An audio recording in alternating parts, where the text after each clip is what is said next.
Hello and welcome to another episode of the Board Game BBQ Podcast, episode 305, proudly brought to you by Advent Games and our Patreons. My name's Dan and I'll be your host for tonight, and I'm joined as always by two other team members. Firstly, it's my favourite team member. It's Mitch. How you going, Mitch? Favourite? Jeez, I've shot up the ranks, haven't I? Yeah, it's been a while. I haven't seen you since PlayCon. Yeah, it's probably because you live in an entirely different state and city. That could be it. It might have something to do with it. And we're also joined by my favourite team member. It's Joe. How you going, Joe? I thought you were going to say me before, and I was so upset that you chose Mitch. And just a quick shout out to all my other favourite podcast team members as well. I've just realised it was fleeting, but I've already been pumped down the list. You're both my favourites. I'm doing well. Thanks, Dan. How are you? Excellent. I'm really looking forward to recording tonight with you fellas. That makes one of us. Talk about some games. Oh, Mitch, what's wrong? No, I'm all good. I'm just playing, Dan. You know that my job here is to make yours as hard as possible. So yes, I'm well aware of that, and my anxiety is still present. It probably will. My anxiety will slowly abate, usually around the oath time. So. But we'll crack on anyway, because I want to hear about some of the games that you guys have been playing. I'll throw it to you first, Mitch. What's been hitting the table lately? A couple of games actually. I think I might start on a bit of a downer because I had an interesting experience. It wasn't a great experience, but it's an experience I thought I have to share with the listeners because Lauren said to us. Lauren has spoken many times about Sherlock Holmes Consulting Detective and how it's a great game and how it's very, very, like it's the best, mystery unraveling detective type game that's around. And then I believed her for everything she said. I was hook, line, sinker. The whole lot. Yeah, absolutely. Lauren. Yeah. I used to think she was very good. But alas, no. So I actually went out and I grabbed a copy of the Sherlock Holmes Consulting Detective Baker Street Irregulars because I thought that would land well with me, and I like the story aspect of it and so on. So I decided one day after I got it, I said to my wife and Layla were interested in playing something, and I said, "Let's have a crack at this. This is a little bit different. It's a detective thing. We're supposed to work out the puzzle and work out the mystery and go through the story." And they were like, "Yeah, okay, let's give that a go." And that's when things started to turn. Oh, no. So I should probably preface it with, this is not to say that this is a bad game. I actually think that this is everything that Lauren said it was and a good game. And I'm keen to continue with the other missions that I haven't done yet because solo. But I just wanted to share the story of how it just did not land with my family. So we pushed into the case and we read I think from their perspective, it was a little light on the how-to rules. So we sort of ran through the rule book and explained the different, resources that you get. There's the newspapers and there's the, it's like a address book, I guess, where you've got names and different things of people, how they related to the map and how you would look people up, but didn't really give a sort of a very clear explanation of the process. It sort of said, here are all the things, here's what you can do with them, and here's the first part of the story, go. And I think for people who aren't necessarily gamers or maybe haven't played some of these detective-style games before, they were both a little bit like, well, go what? What do we do? What are we supposed to be working out here? So there was quite a period of struggle with them trying to grasp their head around what even are they listening for in the story? What were they supposed to be picking up on? And then I sort of reached out, I think, to Jonathan from our community to say, is there something I should know? Because they're not picking up on it. I'm sort of just picking up names from the text that we were given and sort of looking those up sort of one by one. But we're hitting some big dead ends here.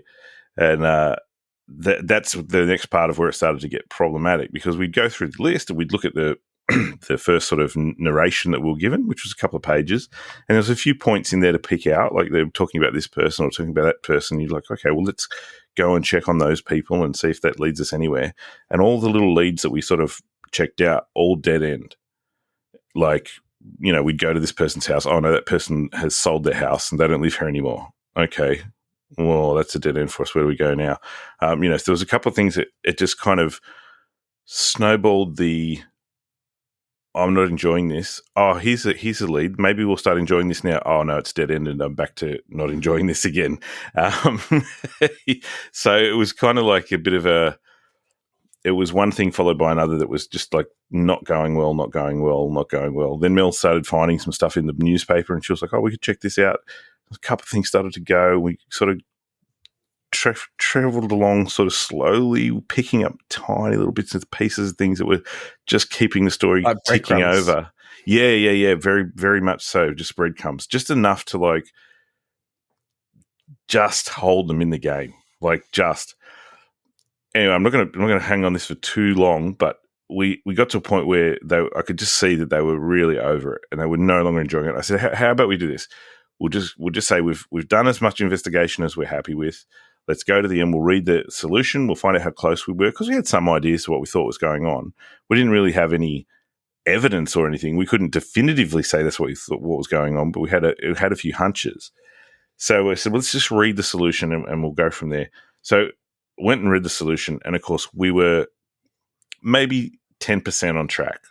What we sort of thought was something, but then all the other stuff that went along with that was just nowhere. And the session culminated with my wife walking out and going, "Don't ever ask me to play that game ever again." And she left. So I just kind of went, yeah, okay, that's a solo game from here on in. That's okay. I can do that. So yeah, I just thought it was a bit of a laugh, and I thought it's just an instance where, as I said, I don't think the game's a bad game, and I'm looking forward to playing the other cases. But it's just an example of how sometimes a game will land, and it'll hit that person for what they like and what suits them as a gamer, but some are just not. It sounds like they needed something with more rails. Like it was just too like sandbox and open for them to be able to really get the satisfaction. Whereas I think there are other people, and maybe Dan, you might fall into this actually. I think this would be something.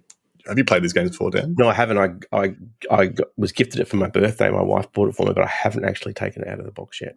Yeah, so people who like prefer a more sandbox, like I'm going to find everything and this is going to be all me, and then get the satisfaction of, well, I got 10%. That's and it was all me. So it sounds like your family needed something more. Yeah, directive. and I thought they might enjoy it because we do escape rooms and things like that quite often, and they all enjoy those. But again, looking at it, now that we've been through the experience, there probably is a little bit more obvious stuff going on in an escape room because you go, oh, that's locked and it requires a code. So we've got to figure out where that code is. But you can you may not know the answer straight away, but you can piece together sort of what you're trying to do. Oh, there's a door over here, or there's a cupboard over here we've got to get into, and you can kind of figure out what you're trying to do. But, if you just got, if the escape room was a bunch of white walls and a sheet of paper, what would you do? You'd be like, what? Yeah. So I think, that just didn't land. When you said you've started reading through the newspaper and Mel picked a few things up, how much of the newspaper did you actually have to comb through to find some of the bread? Or is that giving away too much of the story? No. But each case has its own. Well, when I said newspaper, it's not a 35-page newspaper. It's essentially one sheet. It's the broad sheet. It's the front page of the newspaper. Right. Okay. So that shows that I haven't opened up the box that I have because I didn't know that. Yeah. So you can, so you'll go through and there may be, I don't know, 15, 20 little articles or stories on the front page. A lot of those are completely irrelevant, don't have any bearing on anything. But then some of them, will have a little tidbit of information. You'll go, oh, hang on, that's related to our case because that's talking about, maybe a character who's referenced in the first story or whatever. So you can pick up your little clues like that. So that's kind of sort of where we went from there. But there were just little things like afterwards, like it's sort of, and maybe I'm going on memory here, but so it's quite possibly that this was my fault. But I recall when you get the address book thing at the start, I sort of flicked through it and it was all names and then references. I didn't realize that in the back of that book were also locations and references. So when I was reading articles, say in the newspaper, for example, or in the text, and they reference a location, I didn't think that location was something I could look up in the address book and then lead me to another clue. I was looking for, it was, and maybe I missed that in the rules, or I don't recall. But I recall once they had left the room, I sort of went back through and was looking, and there were references in the solution to different locations and explanations about these areas. And I'm like, well, how would I have found those locations? And only when I then went through the book did I find that, oh, yes, there's a bunch of locations listed in the back. So I don't know if that's referred to in the rules, but I just felt like maybe, say, you've done Chronicles of Crime, Dan. Yes. You know when you play that, the first mission is a very easy tutorial where they basically hold your hand. Yeah, and I was going to say that because I've returned to it quite a few times now. Last year I made a point of playing it a couple of times before we did our top 10s just to see whether it still sat in my top 10 or not. And I think I did some of the noir ones and I did some of the other later ones. And I remember the first one I failed miserably because sometimes you need to get into a rhythm with those games and sort of become familiar with those sort of mechanics. And playing Detective, a modern board game with Jonathan from our community, the very first mission we did on that one, we failed miserably, and we got to the end of the test, and I don't think we got any of the questions right. It's like, wow, we missed so much stuff to the point where we took it as, okay, we need to revisit this, and then the following week we did session 1 again. So sometimes there is a steep learning curve with those things where it is a little bit sandboxing. It's like we could go anywhere, but I don't know. We don't even know where to start. Yeah. And there are red herrings and things as well, which can burn down your time. So, but am I right in saying that with Sherlock Holmes, there's no actual time limit? It's just as much. No. You want to, you just want to burn. Keep going along until you decide you think you've got enough information. In the rule book, does it give you any this is what to expect? This is what you should be looking out for? Any direction at all? It explains to you the map, and it says, this is how you look up a character. You check in the book for their reference and so on, blah, blah, blah. But and again, knowing who's saying this, i.e. me, maybe I glossed over some pieces. Maybe I didn't read it specifically. If I went over and, really delved into it again, I could have a look and see if that was wrong. But it felt like it was sort of, there was a lot of assumed sort of knowledge. It was saying things like, oh, once you find a clue, follow that clue to the next clue, and it's like, well, what would a clue look like? Is a name a clue? Is that a clue? Is it just names that are clues? Are locations clues? Is there a clue book that I'm supposed to? It felt like there was just a little bit. It felt like there was just a bit missing. It could have really benefited from a bit of a hold handing 10-minute tutorial to say, in the rule book that said, hey, this is a scenario, start scenario, blah, blah, blah. The first thing you would do is check this person's name. You do that by doing this, and then, when you do that, that shows you this, that'll take you here. And just a 5-minute run through to say, so you get an idea, that's what a clue is. A name might be a clue, or, I can see how that's related to that, and therefore that's another clue.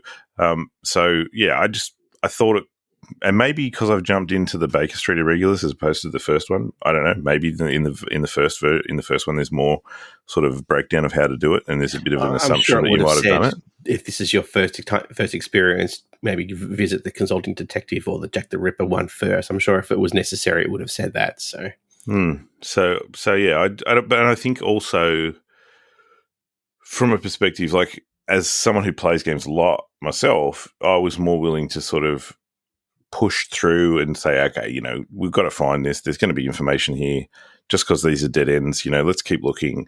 And, I would have sort of, whereas for people who aren't gamers and haven't necessarily experienced anything like that before, I think it was a little bit jarring.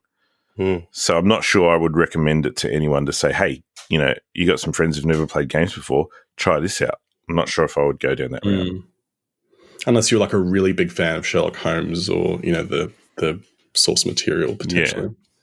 You mentioned it already, but I think the from a design point of view, the way around that is to have a lead-in or something, right, in the rule book for the first case.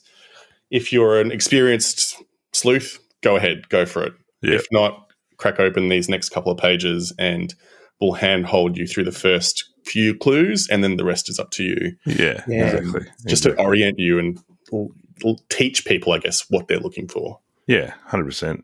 Just to get you sort of used to seeing how their process works out. Yeah. So that was my interesting Sherlock Holmes experience. Well, I'm glad you said you're willing to sort of persevere and push through it, and we'll see how true that is when it comes to talking about your oath later on tonight as well. But we'll come back to you. But first, Joe, have you got anything that's hit the table that you want to tell the good folks about? Yeah, look, I'm similar to Mitch. I haven't really played very much all that recently. I did. Connor in the last episode did talk about Chaos Order, Circadians Chaos Order by Garfield Games, and so I wanted to put my 2 cents in. I really had a really great time with it. We played it over TTS. It was me, Connor, Tom from the community, and Harry from the community.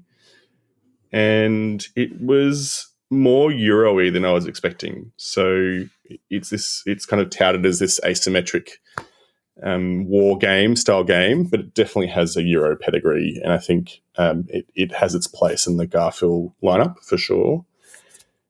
I'd had it on my shelf for a while now, and I for some reason was daunted by the rules, but once we got into it, it was actually relatively straightforward. It wasn't all that hard to follow along.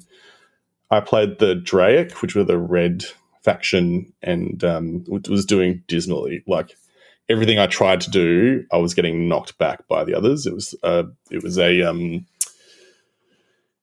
more militant, angry, kind of fighty faction, which kind of aligns with my playstyle normally. And so I think people were beating on me preemptively as a result.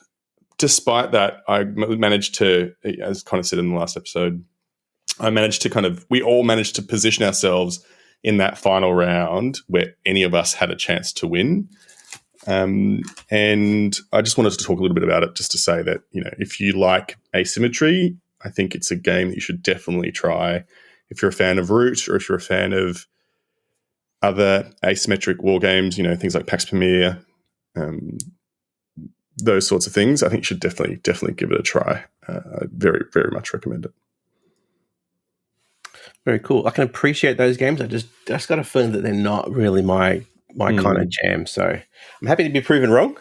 I'm always down for learning a new game. I just got the feeling that Chaos Order is probably not my thing. Wasn't in not in Dan Alley, like my detective games and word games and all that.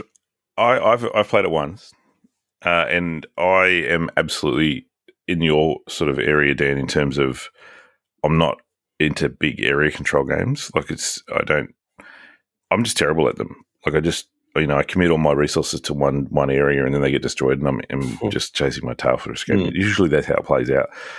But I remember actually, and I played it a long time ago, so this is working out of memory. But yeah, I remember enjoying it a lot more than I expected to. I think because of, as you said, Joe, there is a big Euro sort of facet to the game, and there was more than just, defeat the other person, control this area, and you'll win. It was much more nuanced than that. So I thought it was a bit of a cross between a sort of a URE sort of almost pointsality, because there was different ways to score points rather than just destroying the other people on the board. But there was also that aspect of taking the other areas and stuff like that too. So no, I actually really enjoyed it. I haven't got it because I don't think it's something I'd get to the table often, because I don't have the big groups and stuff to play with. I think it would shine at that 4 spot. I agree. Yeah, but I totally endorse what Joe said about it in terms of that mix, that hybrid between area control and Euro.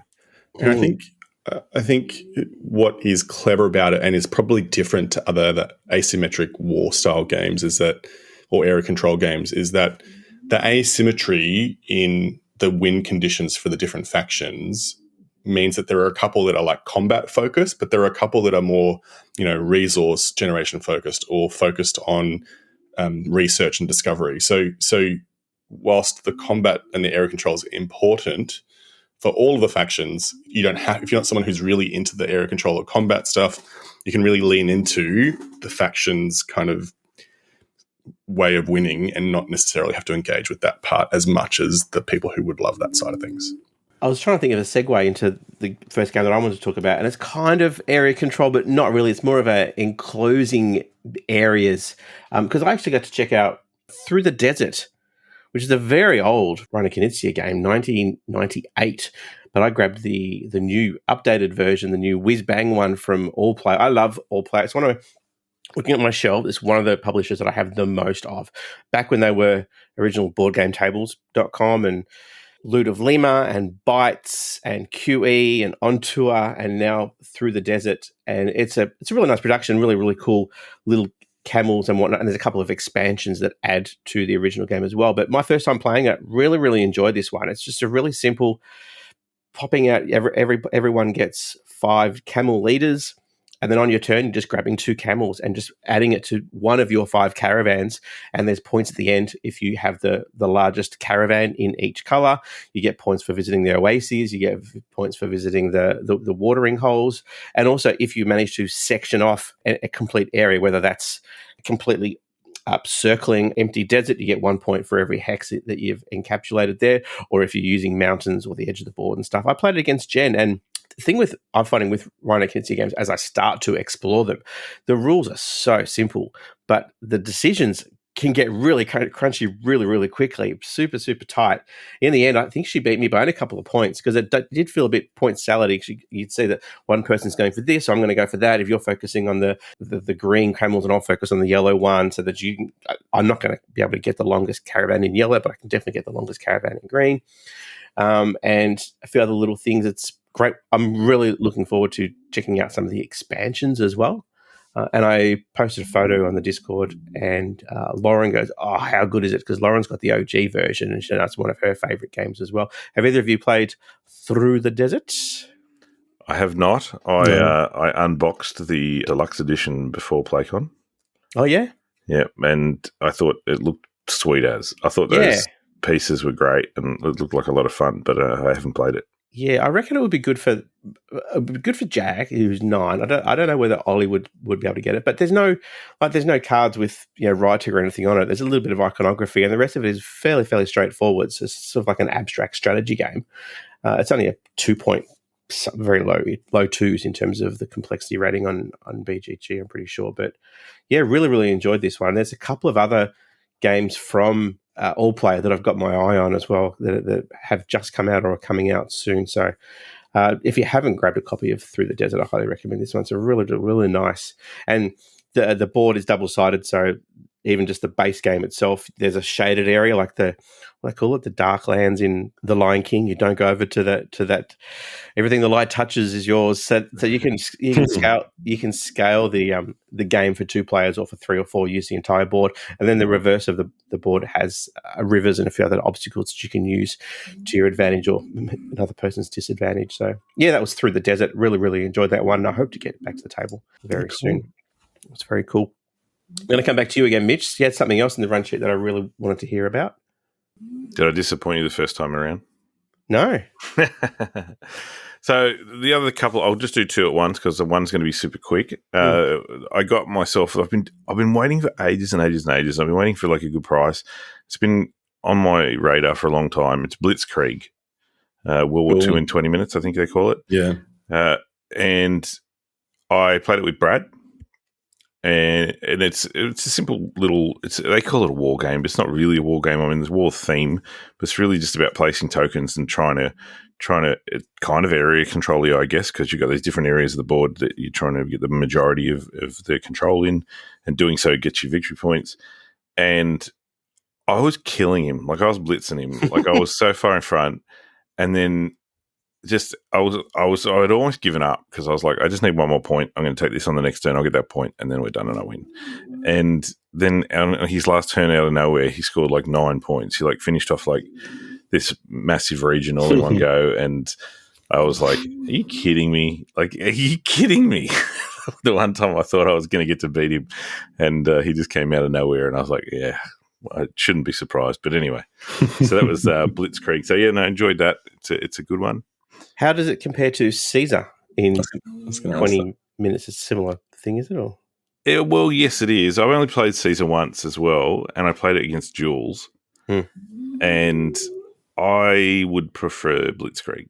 Okay. Oh, really? Yeah, I prefer the theme. Yeah, okay. They're sort of similar, but I prefer the Blitzkrieg theme.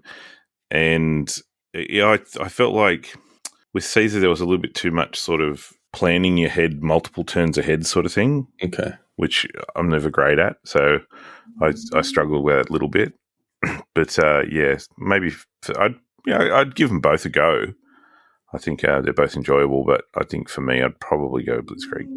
Probably an unpopular opinion, but there you have it. Cool.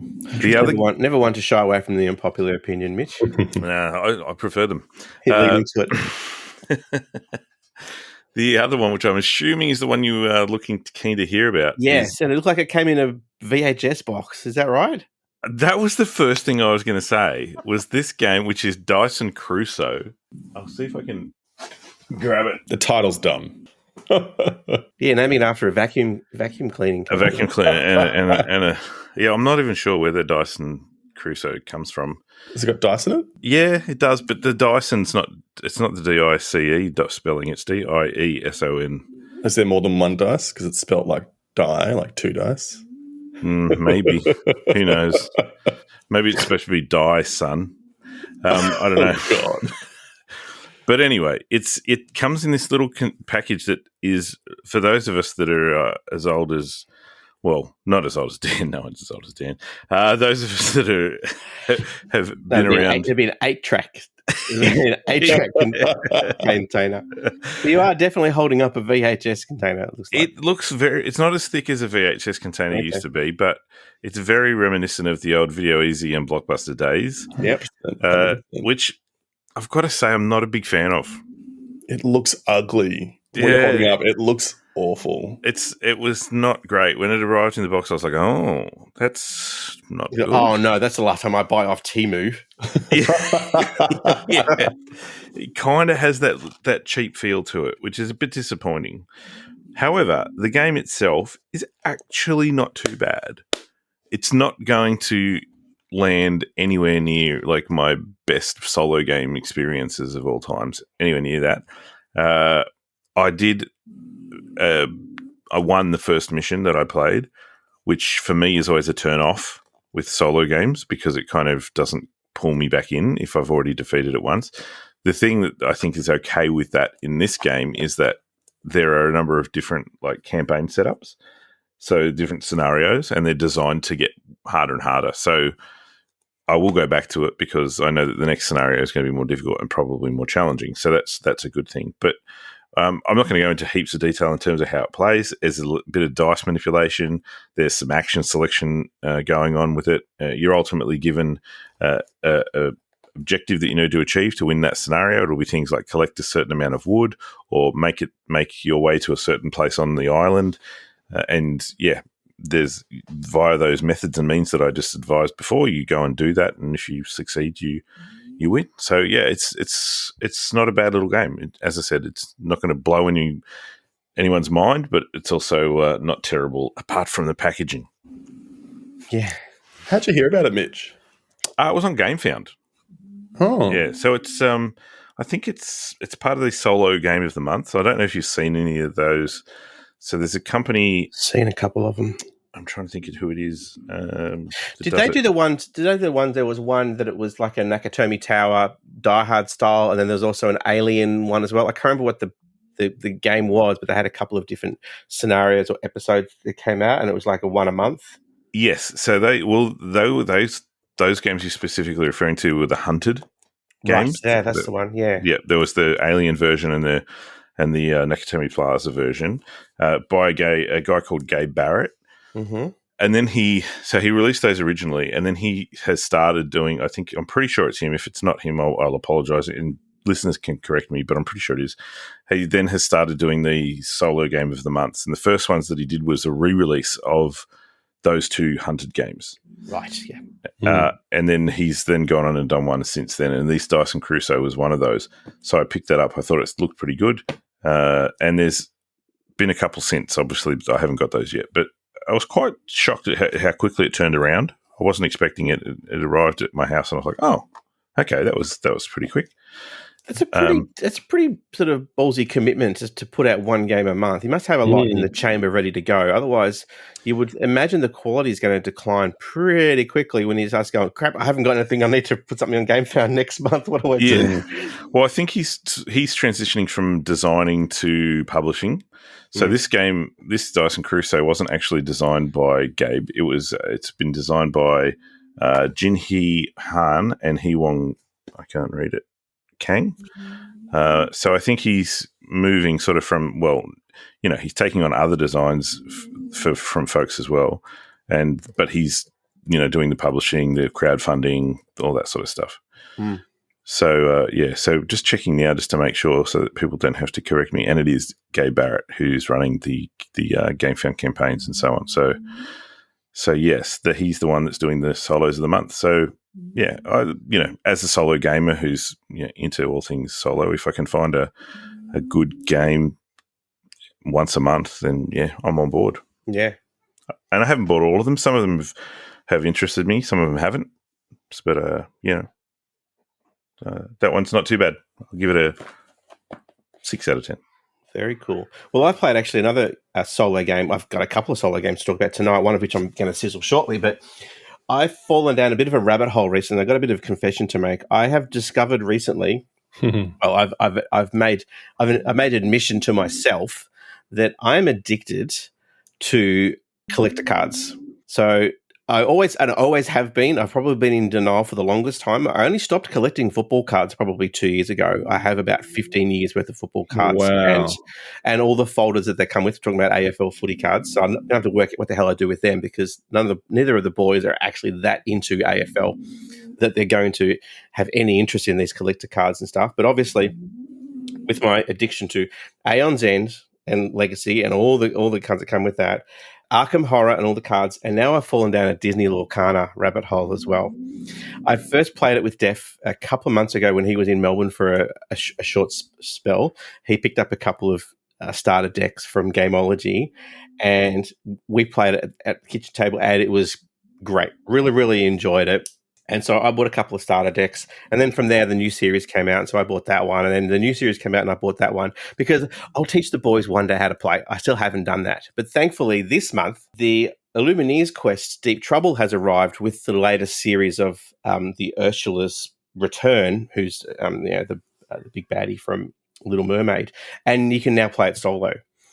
So I've been playing it solo with this Deep Trouble, which is... You play against Ursula, and it comes with these two starter decks. So if you haven't got any Lorcana cards, you can just buy the Illumineer's Quest Deep Trouble, and it comes with 2 starter decks, and you can choose one, or you can play cooperatively with another person, and you both compete against Ursula. And there's 4 different levels. One of them is just super easy. Then there's normal, there's medium, and there's a ridiculously hard level. And the ridiculously hard level, it actually says, do not use these decks. Go and craft your own decks, and then come back to do this stupidly hard one, extreme difficulty, I think it's called, something like that. Yeah, so right. It's good because it eases you in. And even just playing the very easy one, I lost for the first time because it's basically a deck of cards and you're shuffling them and you form a hand. And so with a bit of hand management, you might not get the cards you want.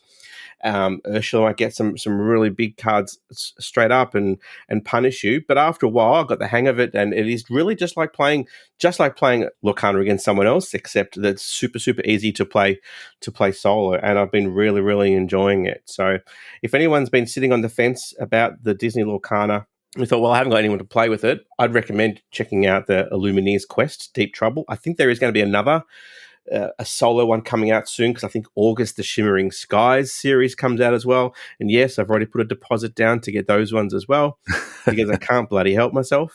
But I mean, the cards, I haven't fallen into the trap of buying boxes and boxes of boosters to try and get the better decks, get the foil ones, and because there's some that you can buy them. There's like $300-400 if you can get some of the rare foil ones.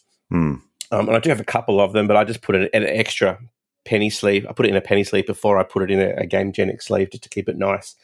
But I'm probably completely dreaming that the boys are going to want to play it one day, so I'm going to have to stop buying these bloody cards eventually. But for now, I'm happy.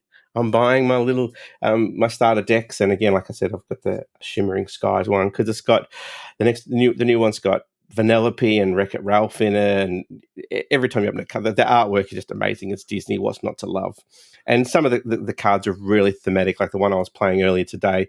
One of the cards is Hades from Hercules, but it allows you to reach into your discard and actually bring one of your dead characters back and put it straight into your hand. So I love all that kind of stuff, how they tie the characters into the game mechanic itself. It's really, really cool. But so, your boys wouldn't be too far off, like playing that and enjoying that. No, it's just a matter.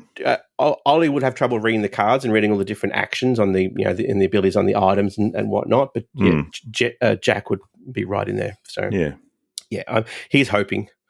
Otherwise, I've got hundreds and hundreds of dollars of Lorcana cards that are just sitting on the shelf. It's not going to go anywhere.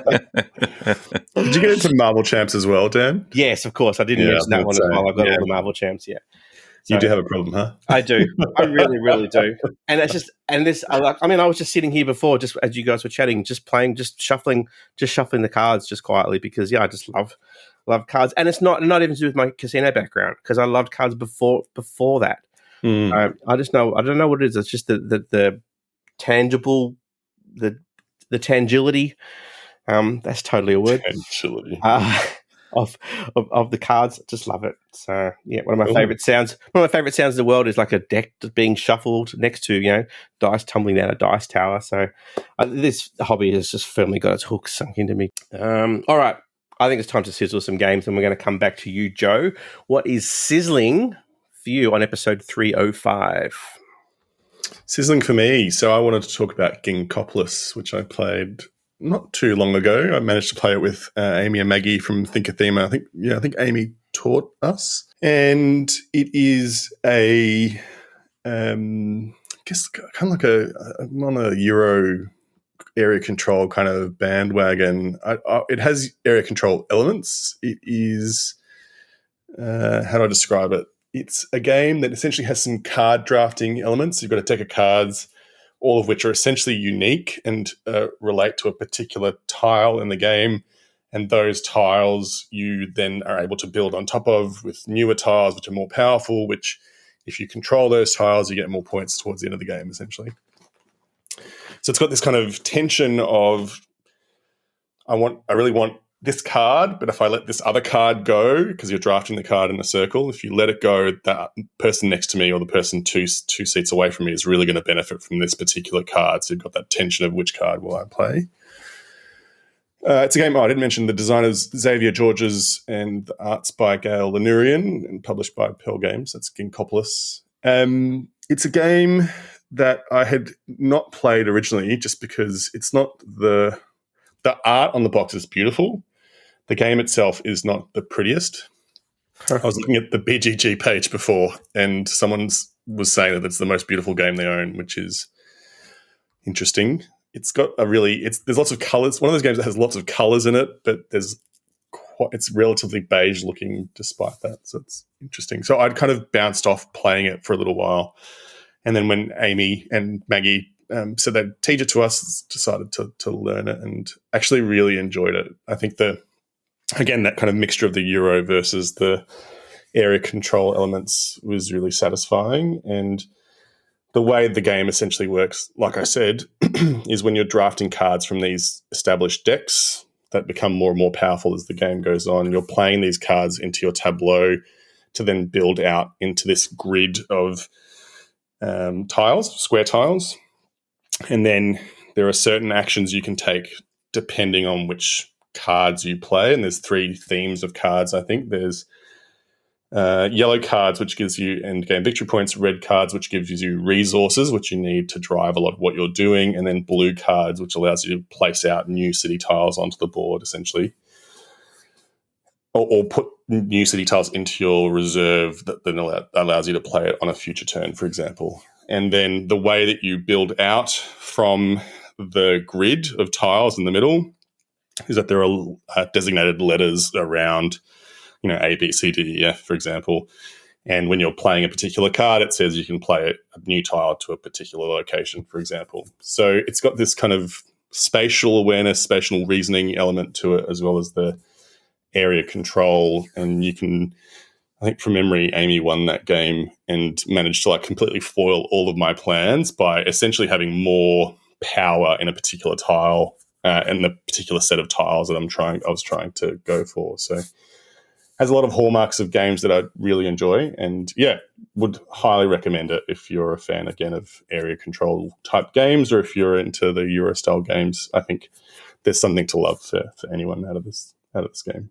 Have you guys heard of it, played it before? No, just looking at some of the pictures on BGG, it reminds me of a few different sort of games going on. Like you said, the way you described it, there's a lot going on, but it's got a bit of Alhambra about it, where you're laying all the tiles out. Yeah. But as well as you're also putting your tokens on top as well. Yeah, that's the area control element. So yeah, right. Out of those three cards, the three types of cards, the types of actions you're doing are like placing tiles or placing the tokens on top of the tiles. And those number of tokens on top of the tiles are what lead to the area control element, where it's the person who's got the most tokens on the tile essentially will win the points of that. And I think from memory, you actually knock other people's tokens off, and you do that by placing a number of tokens on. So if someone's got 3 tokens on there and you place 4 tokens onto that tile, then you've knocked them off of that tile, and then you're now owning that tile essentially. But then the tokens cost resources, and that's why you've got the cards that give you resources. So a lot of what you're doing is balancing gaining resources versus putting out your control versus putting down end game scoring cards, and the end game scoring cards have things like you'll get 2 points for every blue card you've played into your tableau, for example. So it's a bit point salady. We've kind of talked about a few games that have that as well today. But I found the mechanisms and the puzzle of how am I going to get the most points, I really enjoyed. I think the bigger puzzle is how am I going to beat Amy and Maggie? That's also true. Yeah, so that's Ginkgopolis. I haven't played it, and I always get confused with another game called Gorinto. I don't know if you guys are familiar with that one either, but it's a and when you started talking about stacking things on, I'm like, it is the same game I'm thinking of. It is, but I've just looked them up on BGG, and Gorinto is this abstract tile puzzler, but you are also stacking tiles on top of another as well. Yeah. So no, it's when I looked up Ginkgopolis, I was like, oh no, this is not the one I'm thinking. Yeah, no, yeah. Looking at Gorinto, it's literally like little plastic tiles, whereas Ginkgopolis is more like cardboard tiles that represent kind of like buildings or pastures, those sorts of things. Yeah, no, just the G words got me, I think. Gee whiz! All right, Mitch, over to you. Oh God, what are you sizzling this week? Well, I'm going to stick on the solo game thing, because that is my thing after all. I'm going to talk about a game that it's a remake, a reimagining of an older game that I also really, really enjoyed. The original was called Palm Island, and it's a game that you play. It's kind of like a resource management type game, but you play the entire game in the palm of your hand, which for me is phenomenal because you can literally take it anywhere with you. I remember when Palm Island first came out and I was taking my daughter to dancing classes and things like that. And, I'm sitting outside waiting for her to be done. And I'm just like, well, I'm going to have a game of Palm Island. I can pull it out of my pocket. I can, play it. It takes 20, 30 minutes. And I don't need a table. I don't need anything. It's all literally in my hand that I can play with.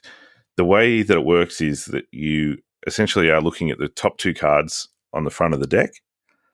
They have resources that may or may not be available. The top half of the card will be essentially what that card does.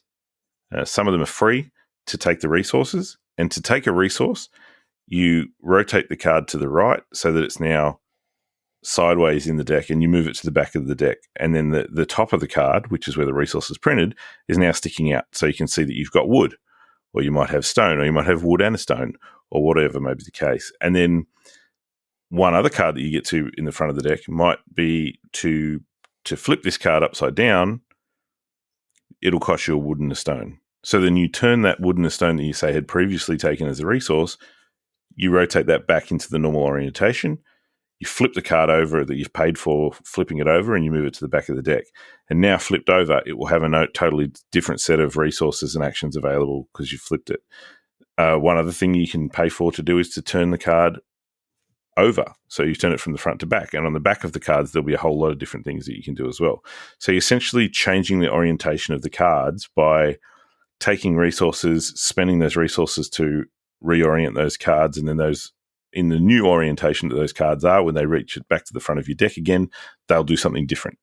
They'll give you more points, or they'll give you more resources, or they'll do something different because you've now rotated it. So you're looking at a different part of the card. That's essentially the whole game. And in Palm Island, you are doing that, I think, 8 times through your deck from memory. And once you've done 8 times through your deck, you stop, you add up all your victory points, because certain cards will only give you victory points in certain orientations. So you're trying to get them flipped and turned and whatever so that they will give you victory points at the end of the game. You add up your victory points, and that's your score. And essentially playing over again is just trying to continue to beat your previous high score. And yeah, it's fun. Well, now the same company and the designer John Meatling have re-released a new version called Palm Laboratory. Now, this came out as like an add-on or a stitch-on to a Kickstarter campaign for a game called Collab. And I noticed that I didn't actually get Collab, but I noticed that they'd said, we're going to do this as well. This is an add-on. If you liked Palm Island, you can grab this Palm Laboratory. So I was like, I definitely liked Palm Island. It would not hurt to have another version of that, even if it is just a new coat of paint and a different theme. Then I'm going to grab a copy anyway. So I did, and it's just recently turned up, and I've had a couple of goes of it.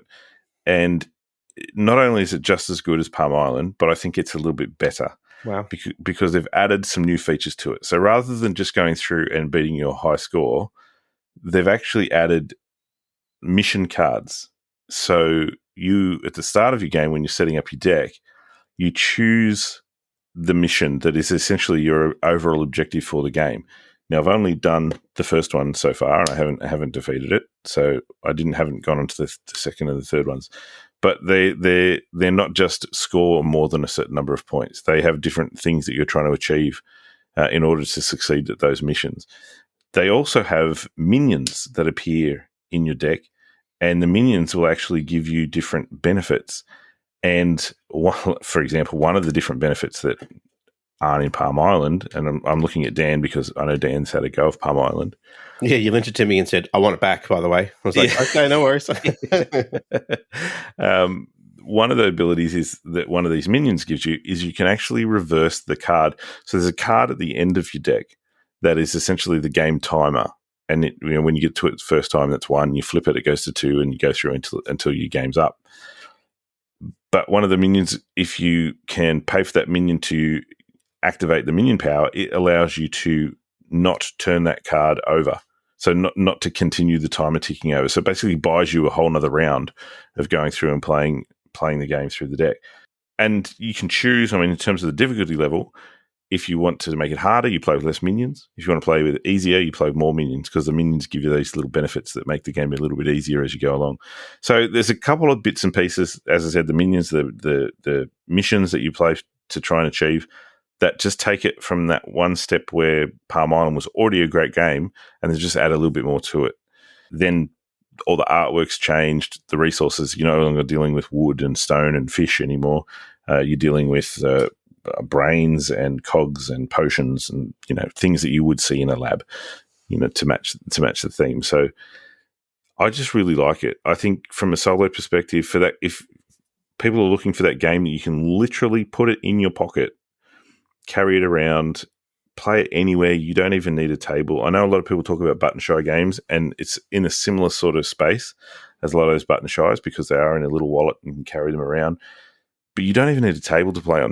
There's a couple of games that I've played that claim to be played entirely in your hand. These are the only ones that I've actually seen that really managed to pull it off without being too clunky or just not good games. What did you think about Palm Island, Dan?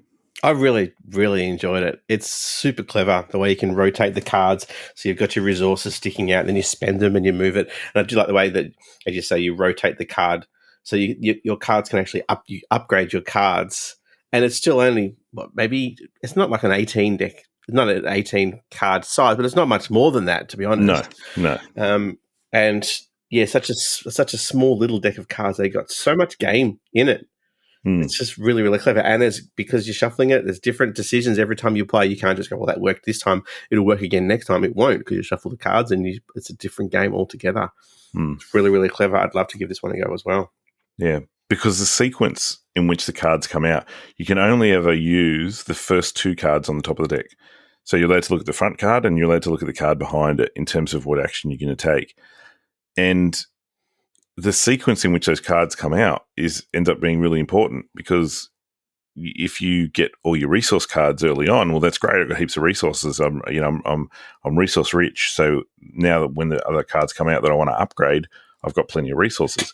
But if your resources are stuck towards the back of the deck, then you're like, oh man, so many of these cards I want to upgrade, but I haven't got any resources to really be able to do anything with them. So that's that sort of, as Dan said, just shuffling up the deck and changing the sequence in which those cards come to the top dramatically changes the game. And every game you're going to have a different feel to it. So yeah, it's, in terms of true solo games, true portability, true ease of play, I don't think anything even comes close.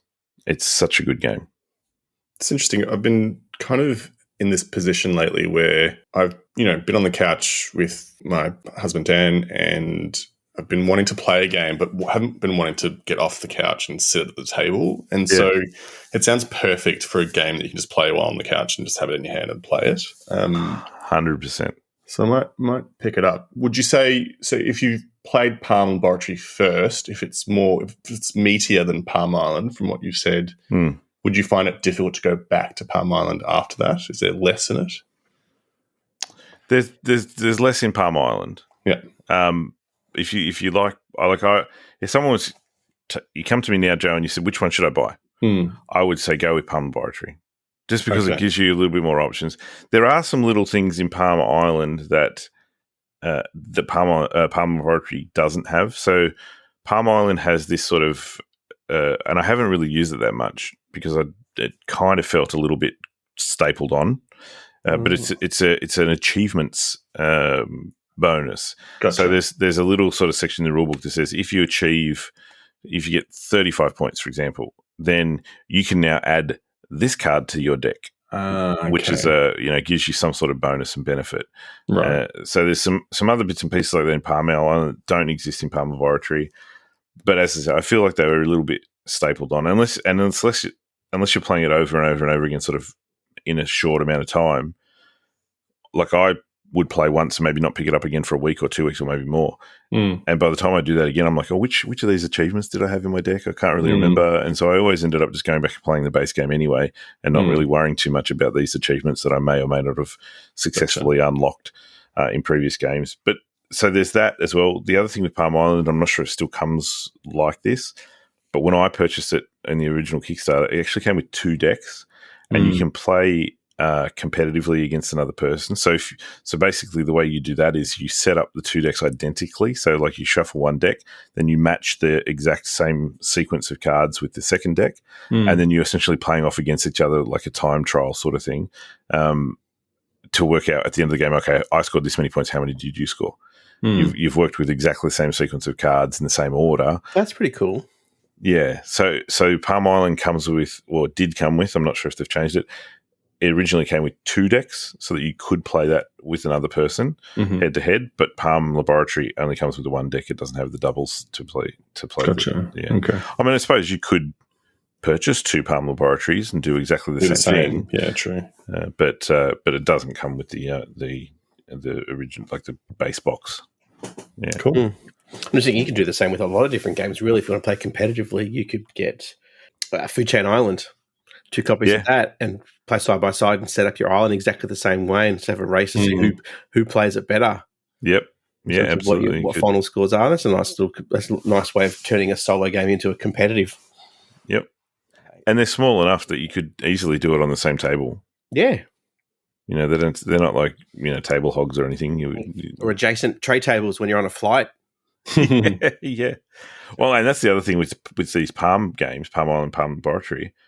I always get terrified at that thought of being on a plane and having a card slip off my tray table and like disappear into the ether of under the seats in a plane, and I'm like, and I just have this nightmare of me crawling around the cabin, going, "Oh, if you see my card, it's under your feet. Sorry, can you listen?" Or bending over to pick it up just as the moment the person in front of you reclines their seat, and then you're stuck in this position, the head between your legs. But that will never happen with the Palm Island, Palm Laboratory, because it's all the cards never come out of your hand. You literally play it with one hand holding all of your cards, and you're just rotating them as you go. So it's easy really enough to literally put down and pick back up again as well. You just lay them, take them out of your hand, just carefully lay them down, go do what you want to do, and then come back again. You don't have to.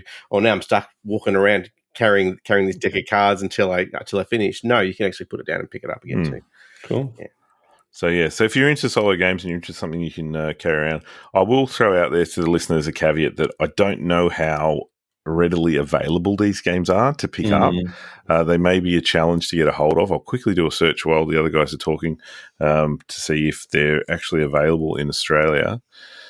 But I'm not entirely sure if they're too easy to get. Palm Laboratory has, as I said, it's only just fulfilling, I think maybe about a week or 2 weeks ago I got mine. Right.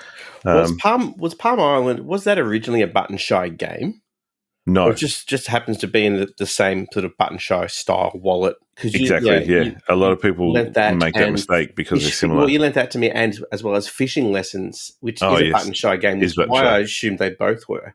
Yes. And he said, no, you can keep Fishing Lessons, but I want Palm Island back, you bastard. Yeah. Yes, absolutely. So I can confirm that I've just looked up Palm Island and Palm Laboratory on, this is the US. I'm on Board Game Oracle. I need to switch it to the Australian one. Don't think it's going to help. No results for Palm Island. And let's have a look. Palm Laboratory. No results there either. So it might be hard to get a hold of. You might have to do a bit of scouring, maybe in secondhand markets or some retailers online who have bought into the Kickstarters and are reselling the Kickstarter versions. Yeah. But if you can find a copy and you think that's your sort of thing, I definitely highly recommend it. I just did a quick Google. I found a copy of Palm Frenzy and Palm Party, but I think it's a completely different website. I shouldn't have clicked on that one. So I have found Palm Island on Amazon, which is interesting. That right. It says it's in stock. Yeah. And it didn't show up on Board Game Oracle. Did not, no. And it's been published by Cosmos Games. Oh, all right. Okay, so that might be like Cosmos a German or something. I think so, yeah. Pretty sure. Yeah, right. So, yeah, maybe it's... it is in German. Is it language independent? There's a rule book which explains everything, like how to play. On cards?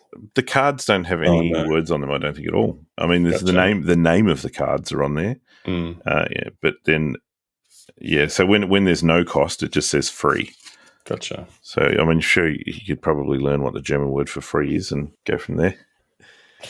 All right, I'm going to round things out tonight with another solo game. Sorry to our non-solo gamers that are listening tonight, but this one's great. This one's probably rocketing to the top of my favorite solo games. I picked it up from Advent Games at PlayCon last month. When was PlayCon? Last month. Seems like a long time ago. Last month now, yeah. And this is another game from Scott Arms, who is famous for his solo games, Warp's Edge, Recland Run. I just mentioned Food Chain Island before. He's done a bunch of button shy games like that, and Ugly Griffin Inn, and he's also well known for the Tiny Epic series. This is a game called Conservas, which is canned fish, essentially. And you play a canning company in Spain, and what you're trying to do is you're trying to collect fish. You're going out on your boats, or you start with a boat, and then you purchase more boats, and you're collecting or you're catching fish, and then you're choosing to either sell that fish at the market or not sell it in the market and allow the fish to spawn, and therefore you're producing more fish. And the game is a bag builder, so similar to Warp's Edge, which I'm pretty sure is a bag builder. So the game is over a series of, it's a campaign over a series of months, over a year, starting with January. And each month you set the game up according to the campaign. You start with a certain amount of money. You start with a certain amount of fish in your bag, which represents the ocean essentially. And there's also water tokens that go in the bag as well. And there are sardines, there's scallops, there's mussels, and there's squid. But for the first one, January, all you're starting with is you're starting with a bunch of sardines, and you're starting with a bunch of scallops, I should say. And what you do on your turn is you reach into the bag and you draw 5 tokens out and you put them on one of your boats. And your boat, and you get more boats as the game plays, but your boats will have a capacity of how much you can catch. And it's usually only 1 or 2. There's a couple of boats that might be 3. And so let's say it's 2, for instance, you'll put 2 of the tokens in the boat and you'll put the other 3 tokens in the water underneath the boat. And they are going to go back in the bag at the end of the round. Then there's also an ocean card, which is always in play, and you'll reach in, you'll grab 5 more tokens and you'll put all of them in the ocean. And then you have a choice of the fish that you caught. Do you want to can them and sell them and get money, or do you want to not sell them and then anything that you don't sell will spawn? And so if you've got 3 sardines, it'll actually spawn 2 more sardines. It'll spawn 1 less of what you've got, because you need 2 sardines to make a sardine. For some reason, you need 3 sardines to make 2. So there's a bit of a sort of a fishy threesome going on there, but I'm not going to dive too much into that because I'm no fishy threesomes. You stay away. I'm no Jacques Cousteau when it comes to that sort of stuff. But then as the game plays out, you're left with a conundrum because you're trying to work out, I need money so that I can get upgrades, which will get me better actions, and also so I can buy more boats. But if you overfish, and by canning all these fish, then there's not enough fish in your bag to then catch later on, because there's a requirement at the end of the game that you have to have X amount of money in your possession, but also X amount of fish, for instance, sardines and mussels, still in the ocean. You're trying not to overfish and reduce the resources from the ocean, but at the same time, you need to catch them and cash them in at the market so that you can get the money that you need to either have the sufficient amount by the end of the game, but also to buy more boats, to get upgrades and certain things like that. So it's a really sweet balance with that mechanic, because you've got essentially two opposing forces. You need the money to win, but you need the fish as well. So you don't want to keep just catching it and selling it to market.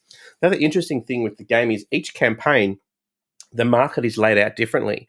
So in the very first one, the first time you go to market, there might be, if you can 2 sardines at a time, it might be worth 3, and then after that, and what you're doing is you're taking one of the tokens and you're placing it on the market and covering up that spot. Then the next one on that track is now worth 4, and the one after that might be worth 5. So it encourages you to keep canning so that you can get more money.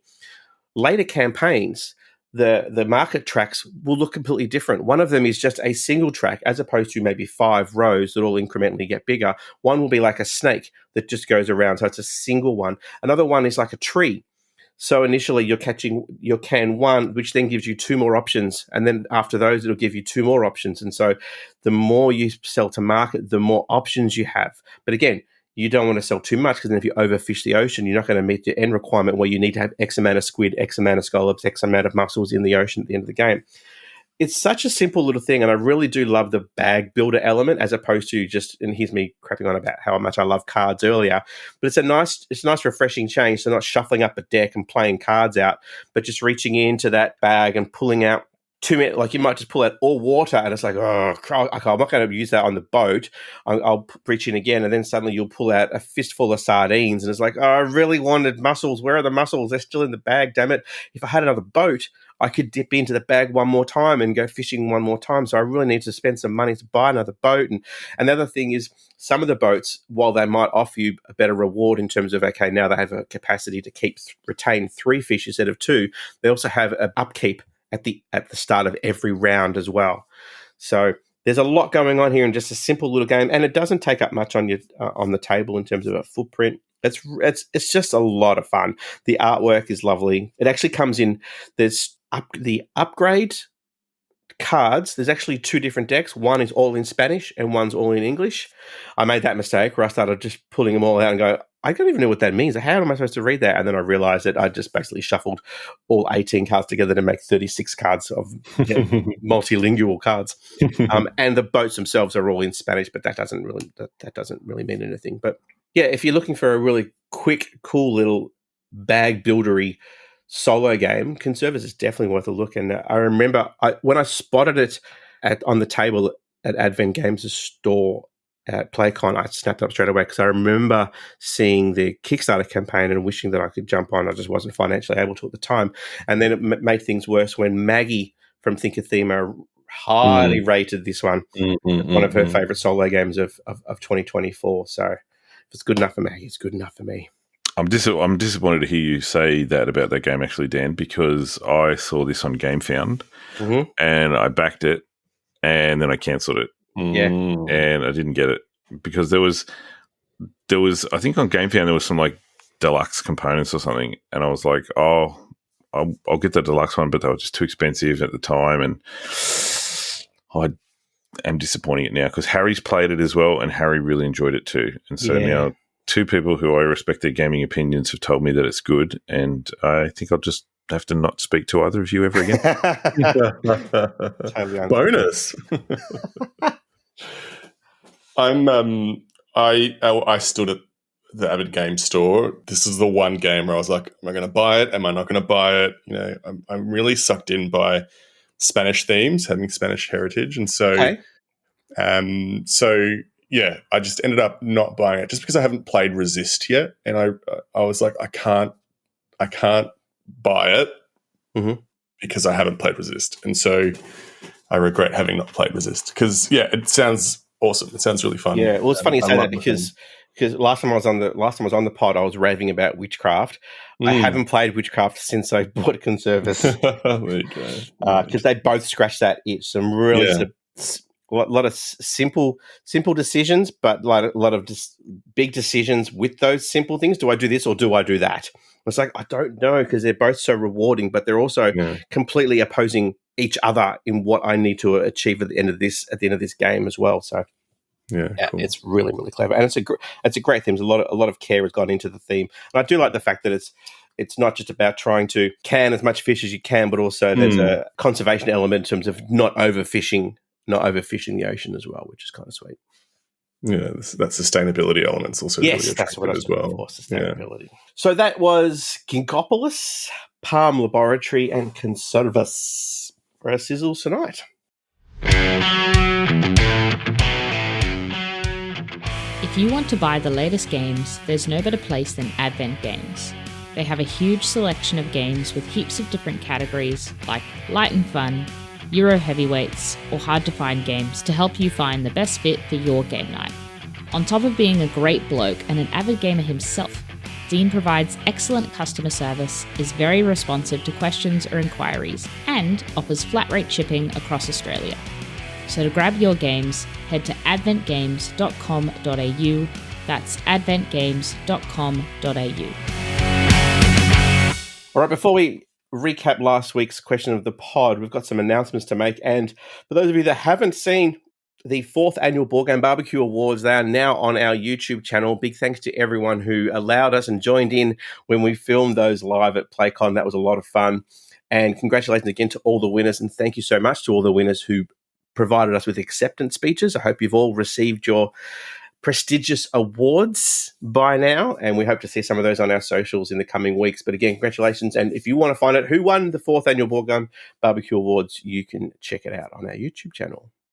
And a massive shout out to Harry who put together the video. It was schmick as, and he did such a great job. So big round of applause for Harry. Yeah, Harry is an absolute legend and has been, really stepped it up with that one. So if you're still getting over your PlayCon hangover, then we've got some Board Game BBQ game days lined up for all of you. The first one is on the 17th of August in Brisbane at Royal on the Park Hotel. There's only a few tickets remaining for that one. So if you're in the Brisbane area, or if you want to head up to Brisbane on the 17th of August, you can join in the Brisbane game day at the Royal on the Park Hotel, all the usual shenanigans. Joe, we've just announced this week our Melbourne game day. Tell us all about it. Yeah, so we've got the Melbourne game day. I've just released the Eventbrite event over the last weekend. So it's going to be on at the 21st of September in a new venue at the Gaming Arena in Coburg. Very excited to have partnered with them and give that venue a go.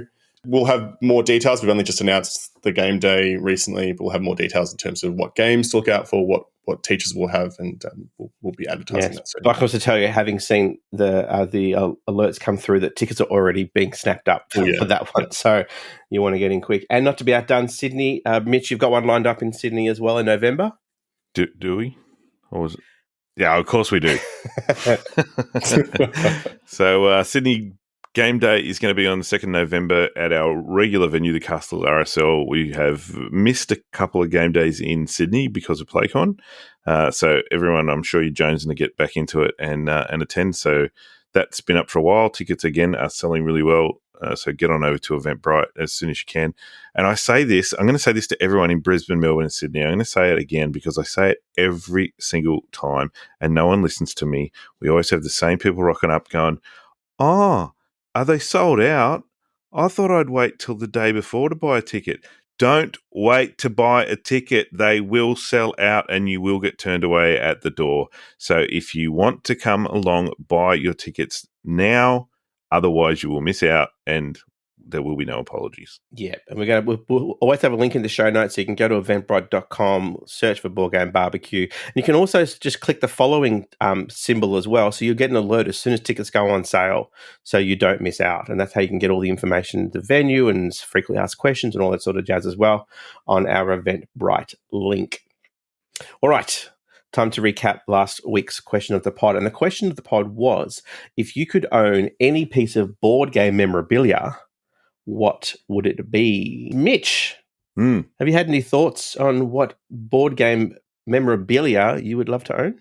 It just one card, and it's that, I think it was the One Ring card that like Post Malone bought for like $1 million or something, or wasn't it? I'll just take that one. That'll do. Yeah, I'll just have that. I won't have it for long because the next day I'd sell it, but if I could have it for a bit, that'll do me. Does that count? Sure. I don't really know what you're talking about, but me either. No. We're not cool. Is it a Magic the Gathering? Is it an MTG card? Yeah, I think it was. There was one card printed, as far as I know. I'm not a big Magic the Gathering guy, but there was one card printed for the One Ring in the Lord of the Rings set of the Magic the Gathering, and I think it sold at auction. One card to rule them all. One card to rule them all, and I think it sold at auction to Post Malone for like some ridiculous amount of money. Wow! And I thought, yeah, I'll take that if I can sell it to Post Malone again. That'd be great. What about you, Joe? Did you have any thoughts on board game memorabilia? Yeah, I don't really know. I'm not someone saying this as someone who has a huge board game collection. I'm not someone who's really attached to things necessarily, more experiences, but it would be something like having Tigris and an original copy of Tigris and Euphrates signed by Reiner Knizia, something like that. I think that's probably what I would go for. Yeah. I was thinking something along the lines of like a design diary. Yeah, for someone, or maybe even like some of Ian O'Toole's like early artwork for Weather Machine or something like that. But I'm quite sure he would never part with something like that. I think that would be kind of cool to have. Yeah, that's true. So anyway, Mitch, on Facebook there were some interesting responses. What'd you find? There was. So first of all, Lee Perrett says, I'd pick the coaster signed by 13 German game designers in 1988, including Wolfgang Kramer. It was a pact to get designers' names on the box, stating none of us gives a game to a company if our name is not written on the box cover. Wow. There you go. That's interesting. Another one was David Bryson, who says, anything from designer Cole Worley, Root, Arcs, Oath, Pax Familia Company, maybe some research notes or some plans about how an idea evolved into a game. He has so much respect for him and the games he designs. So that's pretty cool. A lot of people put Cole up there on a bit of a pedestal, don't they? He's a great designer. He's done some big things. If you haven't read his designer diaries on BGG from Oath and a couple of the other games he's done, it's actually fascinating to read. Yeah, right. Yeah, get inside the mind of Cole Worley. Okay, and then we had Andrew Gerson, who said a signed piece of artwork of Anachrony by David Terzi, and or any of the artists. My favourite board game of all time, such a masterpiece. To which David Terzi actually responded to Andrew and said, Andrew, meet me at any convention. I always have a Sharpie in my pocket. So that'd be awesome. Maybe if David Terzi's listening, maybe David, if you come out to PlayCon in 2025, you could maybe meet up with Andrew and do the signing there. That'd be great. That's a great idea. Either of you guys get anything signed at PlayCon? I know there's a few people that were getting Sam McDonald and Bobby Hill to get some boxes signed. It didn't even occur to me. Yeah, well, just don't think of things like that. No. I ended up with the signed copy of Sausage Sizzle that Ian O'Toole signed for us and drew a little crocodile in the box lid. So cool. That'll be staying in my collection. You just reminded me, actually, at PAX last year, I picked up a copy of Surf's Up from the Collaboratory, from the TGDA. They were selling some local designers. So I picked up a copy of Surf's Up by J. Ben Dixon, friend of the show and Australian designer, and I got him to sign it. And he goes, oh, no worries. And he took the lid off and he went to sign it on the inside. I went, no, mate, sign it on the front. And he goes, are you sure? He goes, I'm facing the game. I said, man, I'm not going to sell it. I'm going to keep it. And I want. And he goes, oh, so what do I do? I said, do you want me to just put my name? Do you want me to put to Dan? I just put whatever you want. So he just wrote to Dan, thanks for your support. And then he also opened it up, and I think one of the cards inside, I can't remember what one. He actually drew some sunglasses on one of the cards as well. Yeah, it may have actually been the bin chicken from memory. That's awesome. But yes, Jay is the type of guy that you could kind of have to remind him what his name was for signing it on the box. He was just so nervous because he just didn't want to. He didn't want to deface the front of it. I'm like, no, mate, go to town. It's going to be an original. That's great. So, Joe, did you check out our other socials, Instagram and Discord, for some responses from the? I did. So from Instagram, we had Meeple Have the Power, who said, I'd love to have one of those marvelous board game posters that BGG are selling, but the postage to Sweden is ridiculous, sadly. Meeple Have the Power, if you think the postage to Sweden's bad, imagine what it's like for Australia. I've also lusted over those posters and I've just never pulled the trigger. Party Meeple said, that's easy, 1825. Yes, it's a game, but to me it's memorabilia. Not sure what that you remember 1825, don't you? Remember the year, but I think we had a particularly harsh winter that year. God. Anyway, on Discord, we had Lachlan, who said that lots of Francis Tresham's games were essentially self-published and some literally cut by hand. 1825, for instance. There you go. I'd like a Tresham game handmade by Tresham. And they went on to say that Francis Tresham is the inventor of the 18XX games and the designer of Civilization and the inventor of the tech tree. So there you go. There you go. Yeah, especially if it's hand cut. That would be awesome to have in the collection. I don't reckon you want to play it, though.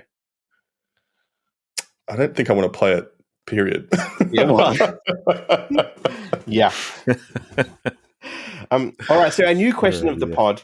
And this one, I just vetted this with the fellas before the show because this afternoon, as we often do on the weekends, to try and get my boys away from the screens, we played some board games. And they were playing, that Funko Pop little battle game. I had one of those. I had the Batman one with the Catwoman, Joker, Harley Quinn expansion, and I was going to sell it on Facebook Marketplace a couple of months ago, and then Jack saw it and went, what's that? And I said, I don't know, I haven't played it. He goes, can I have it? I'm like, yeah, man, knock yourself out, because it's only going to sell it for like $20 anyway. They've been setting it up almost every weekend and then just playing it, because it's Batman and it's Robin, it's Joker and Harley Quinn. So anyway, after I played that for 20 minutes and then started fighting, I decided to take Jack away, and we had a game of chess in his room because he's been playing chess, and I've spoken about it on the show before. And then, lo and behold, turn around, and in the playroom, Ollie was setting up a game of Scribbly Gum all by himself and just playing it by himself. It just got me thinking about the games that I used to play when I was a kid as well. And I kind of just mentioned to Jen in passing later on that I think we're doing the right thing by trying to get them away from screens, but also we're making memories and things like that. So I wanted to know, for the new question of the pod, what's your earliest board gaming memory? Now, I think we may have touched on similar theme once before, and that's okay because we'll open it up to some of the new members of the community as well. But what's your earliest board game memory? And question without notice, I'm going to throw to you fellas as well. Mitch, can you think of anything that might be your earliest board gaming memory? I remember we were taking a break from building the Pyramid of Giza, and God. I remember it was a good time. Yeah, it was a good time. They were good times. No, there was even my earliest board gaming memory.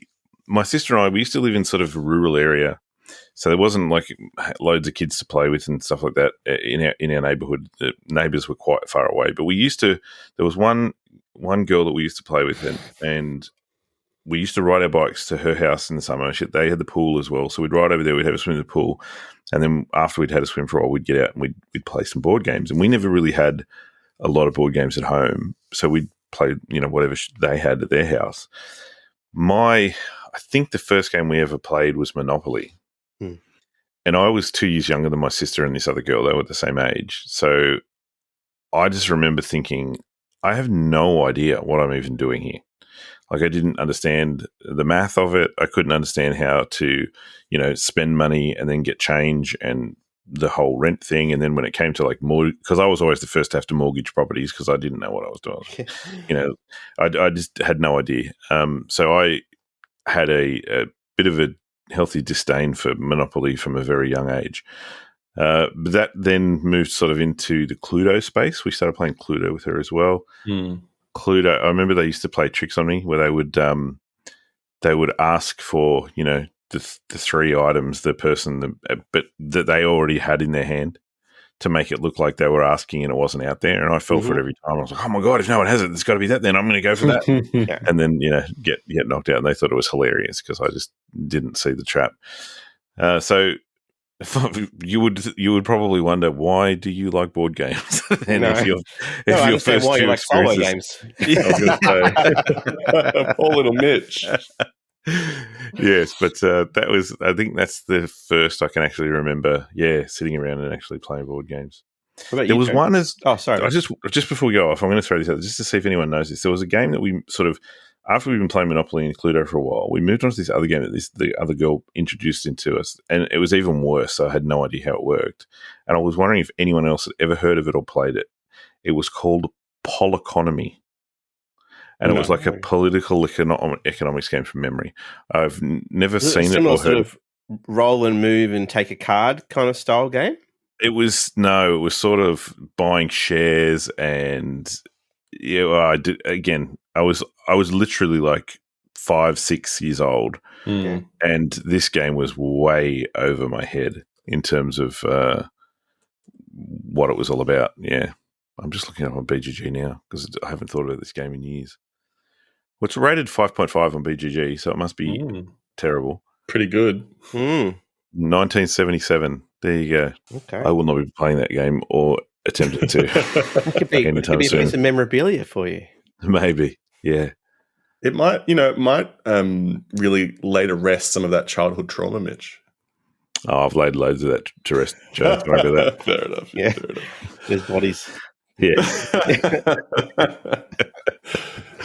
Shall I talk about my earliest board game memory? Cool. The earliest that I can think of is a Spanish version of Go Fish, essentially. So it's like a set collection card game where you're trying to put together your family of your members of your family. So it'd be people like your abuelo, abuela, grandparents, your padre, madre, which are the mum and dad, and then hijo, hija, the son and the daughter. And it's the same rules as Go Fish, essentially. And it was called Familias. And I remember playing that a lot with my family growing up. When their family would go to Spain, they'd bring new decks home. And it was kind of like the entry to board games, if I think about it. So games were a part of my growing up. The first board game that I can remember is a game called Atmosphere. I'm not sure if either of you guys know Atmosphere. Yeah. We had Nightmare, which was, I think, the original version. Yeah. Roll the dice. Yeah. The other dude who calls you maggots all the time. Yeah. Yes, gatekeeper. Yeah, yes. That's it. That's the one. Yeah. Come closer. Yeah. And then he shouts at you, not too close, not that close. That's crap out of you. Yeah, the crap out of you. Yeah.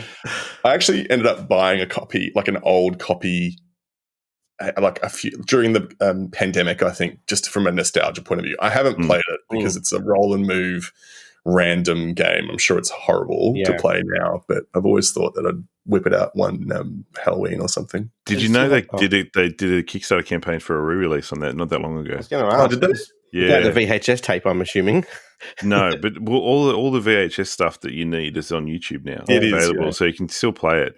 I was very, very tempted to get that off the Kickstarter, but it was a little bit too expensive for what it was. It was quite up there from memory, and I was kind of like, yeah, it's a bit of a novelty game. I don't think I can sink that sort of cash into the novelty game, but yeah, I would love to have a crack. If you have a go, I'm in, Joe. I'll come around and I'll play at your place. That'd be awesome. Let's play it over PAX. Sounds good. That would be cool. Like you, Mitch, we had a copy. It would have been my mum's copy of Monopoly, and it was a very, very old, tattered. I think even the board itself was stuck together with sticky tape because someone had snapped it in half. An old copy of Monopoly and an old copy of Scrabble, which would have been mum's from when she grew up. But one of my earliest memories was my grandparents used to come around probably once a month, every 2 months for dinner on like a Saturday or a Sunday, and then they would play either canasta or rummy tiles, rummy cub, because they were German. And when it was time for them to play board game, time to play cards or rummy cub, we had to go to bed unless I wanted to stay, and I was allowed to stay up if I sat with them. So that was one of my first introductions into playing cards and to playing sort of runs and sets, and the way my grandfather used to completely dissect his tiles, completely rearrange the entire board, and then almost just flip his whole thing over and flip his board over, and he'd play like 15 tiles in one hit, just the way he'd just deconstruct all the tiles that are out there on the board, and then somehow just filter all of his tiles into the board with runs and sets, and then everyone would just be great, and they started adding up like 90 points worth of tiles in all their hands, and he's got a big fat zero for his. That's probably one of my earliest memories, and a very, very fun one as well. But it's not up to us, of course. We look forward to hearing from the community. So our question of the pod for this week is, what's your earliest board gaming memory? And you'll be able to respond to that question on our Discord. You'll see it on our Instagram. We'll post it on X and also in our Facebook community. And now we're going to just round things out with Swear and Oath.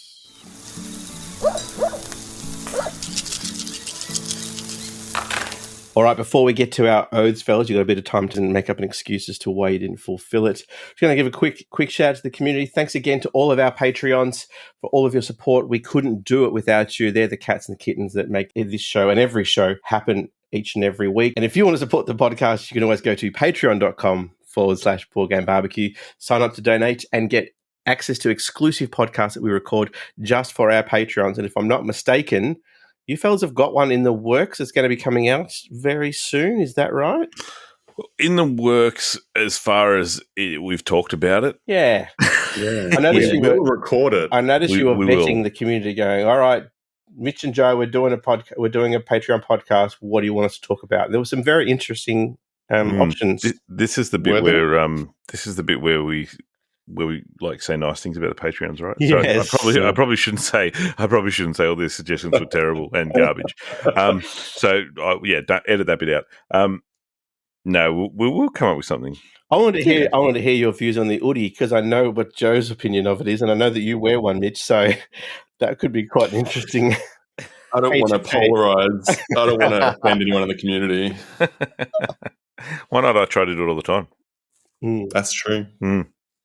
So if you want to hear riveting Patreon exclusive podcasts just like that, Lauren and myself recorded one just recently as well on the indie TTRPG scene, which we really enjoyed, talking about some of our favorite solo RPG games. You can sign up to Patreon and get exclusive access to those. We've also got the Christmas pods coming up at the end of the year, and Jace from the community is running a Patreon Jackbox game at the end of August. And I can also tell you that there is a Patreon exclusive trivia night coming at the end of September as well. And we'll be catching up with all of our patrons at a special breakfast during PAX as well. We did that last year, and it was great to catch up with everyone and have a quick breakfast before we head into PAX. So we'll be putting news in the community about that soon. But of course, there's plenty of ways to support the podcast without donating. The easiest way is, of course, to tell your mates when you next go into your next game night. Just say, "Hey, have you heard about the Board Game BBQ podcast?" Whenever you see someone on Facebook, go, "Oh, can anyone recommend some good Board Game barbecue? Can anyone recommend some good podcasts about board gaming?" Make sure you throw our name in the mix. It kind of looks sus when we do it, so we need you guys to do it. And you can also go to Apple Podcasts and leave a star rating and a review for us, which is exactly what the guy 4 did. Now he left a 5-star review, so thank you to Guy for. And you know how every time Adrian's on, he's like, someone do a rap, so Dan has to do a rap. Well, the Guy 4 has actually come to the party with a rap. So Nice. yeah, Here we I go. don't know about that, but but I'm going to honor it. I'm going to honor it because he delivers a 5-star review. So thanks so much. And it's called, the title of the review is called Drill. Pipe down, don't speak. I'm Dan and my gang runs 9 deep. Twice nominated on Board Game Geek. Those ops want beef, they don't want this heat. Ops getting flamed on the barbecue grill. Talk about games when I'm on that drill. Best in the biz, just ask Bobby Hill. And I got that riz and I'm ready to kill. Matter of fact, I'm ready to sizzle 300 eps and more for shizzle. We do it all from Unicorn Fever to the Gallic Revolt against Caesar. Yeah, I'm the host with the most. I just doubled down on my oath. Come and dap me up at the game day because you know I'm the GOAT. That's gold. I love it. Pretty bloody good. So thanks to Guy for putting that rap on our APA review. Can I ask a question? Mitch, what's Riz? Charisma, man. Come on. Oh, mate. You thought you were going to catch him out then, didn't you? I thought I was. It's because I'm good at Joe and you're still trying to learn, buddy. Yeah, whatever. That's what's going on. Whatever. I'm down with the cool kids, bro. Okay. Yeah. I asked Ethan like 2 days ago. So we love those 5-star reviews, but also you can get involved in the community, joining our Facebook community, follow us on X, Instagram, YouTube, and of course there is the ever-reliable Discord community where there's always games and conversations going on. So get involved, support the show. All the links are in the show notes. And here it is, time to swear an oath. Joe, do you remember what your oaths were from last time round?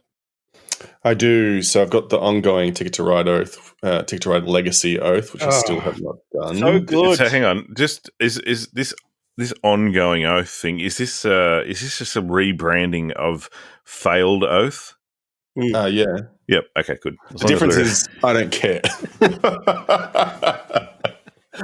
These new kids on the block. They don't know what it means to actually have an oath. Mitch, it's true. Yeah, my millennial energy. Actually, stick to say something and then stick with it with conviction. Yeah, for hundreds of years. Okay, boomers. My other oath was horseless carriage, which I also haven't done. In my defense, I was a ring-in for this episode because Lauren couldn't make it today. Oh, here we go. That's why I haven't done it.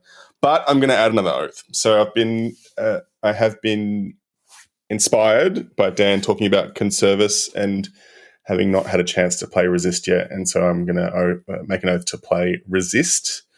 I actually ended up not being a huge solo gamer. I ended up picking it up because the theme actually has ties to my family. So my grandfather was actually part of the Spanish Marquis rebels against Franco's regime. And so one of the reasons why they left Spain to come to Australia is because things were getting a bit dangerous for my grandfather's family. So yeah, I'm absolutely going to try and play Resist before the next time I'm on the pod. I'll tell you something for free as well, Joe. When I come over in the coming weeks to unpack all the games for the Melbourne Game Library that we're going to have for the game day, I'll bring Conservas for you as well. You can borrow. Oh, awesome! Mate, what a good dude. Now, Mitch, one of your oaths was to have fun at PlayCon. So how'd you go with that? I failed, guys. I'm really sorry. It wasn't. It just. The whole thing was a drag. That's not true. I saw you smile once. I saw you cry twice and smile once. Hey, let's not go there. That's enough of that talk.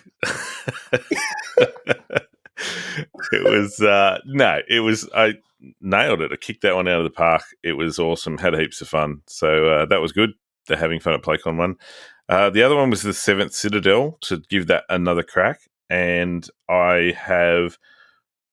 Well, it's in progress. Shall we say that? Okay. Because Dan will know. I sent Dan a photo the other night where I was getting it all set up again. I was unboxing to get it going, and I literally still have it here on my desk.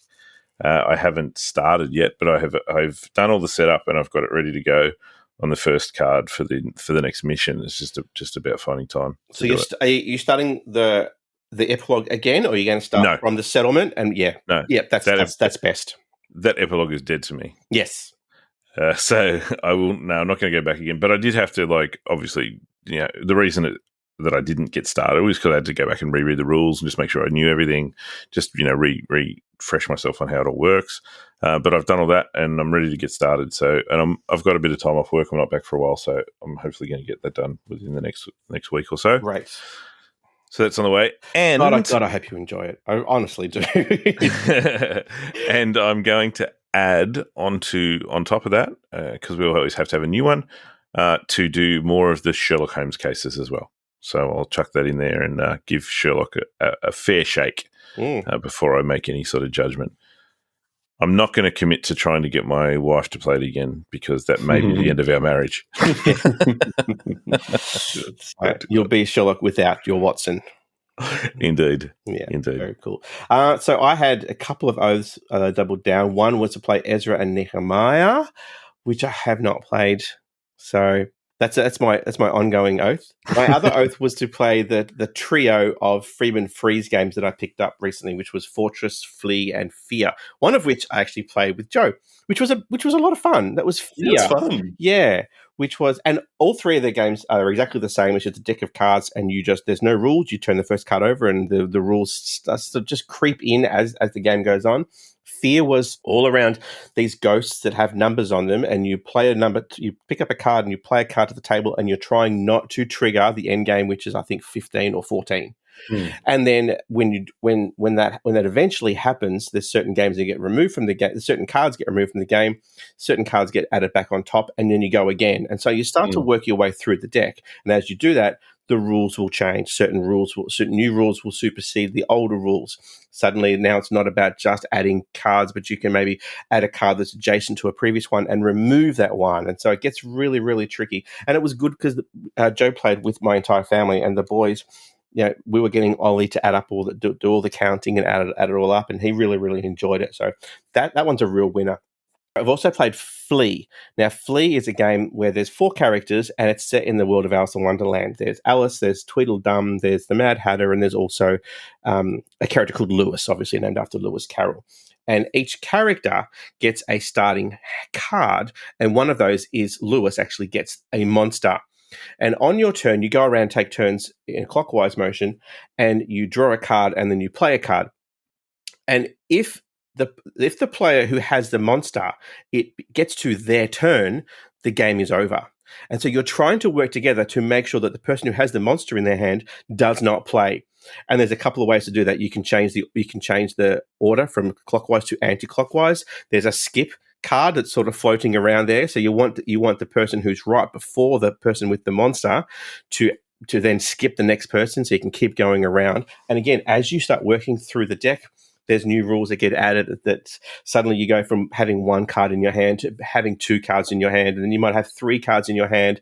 So it makes it easier, but then, of course, the actions are all different, and the game itself is set into chapters. There's Chapter 1, Chapter 2, Chapter 3. If you fail the game before the end of Chapter 1, it tells you just to reset and start again. If you fail the game during Chapter 2 or Chapter 3, it has a mechanism where you can actually just go back to the start of the chapter and continue on. And the Chapter 3 things step up a notch because then you've got a way to actually kill the monster and win the game. It's incredibly clever. I'm just constantly amazed at what Freeman Freeze have been able to do with just a deck that sort of, it tells a story as it goes. Now, having said that, I have not played the third one in the trio that I was going to, which is Fortress. So I'll carry that over to the next time I'm on the pod, which means that I need to triple down with one more oath. So I'm going to pick a really, really small, quick game. And when Adrian made his trip to Japan recently, he put it out to the team. Does anyone want any games? We want to have a look for anything. And I asked him to pick up a copy of Peas for me. And the cheeky bugger picked one up for himself, and he's already played it before me. But it's a 2-player trick-taking game. It may have been one of the ones that Emmy and Maggie talked about recently, last year when they were talking about the Tokyo game market and some of their favorites from that. So, and it's a 2-player trick taker where some of the tricks aren't actually revealed until the end of the round, something like that. So I thought that would be a really good one because Jen and I have played a couple of 2-player trick takers. We've played the Crew 2 players with the third, bot. We've also played Fox in the Forest Duet. So she likes the trick taker kind of style game. So we're going to play Peas, and I'm going to report back next time I'm on the pod. And that's Sounds it. Good. That's a full lid, fellas. There you go. Done. And thanks to everyone for listening. Thanks for tuning in. Episode 305 down the hatch. And we look forward to your company again next time. Thank you, Mitch. Thank you, Joe. Thank you, gentlemen. It's been lots of fun. Thanks, Dan. Thanks, Mitch. Let's do it again sometime. We'll talk to you next time. In the meantime, play more games. Bye. Bye.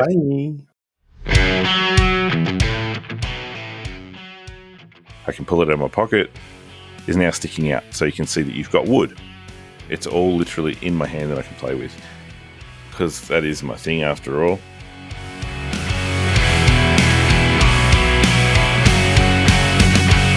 I've always thought that I'd whip it out one Halloween or something.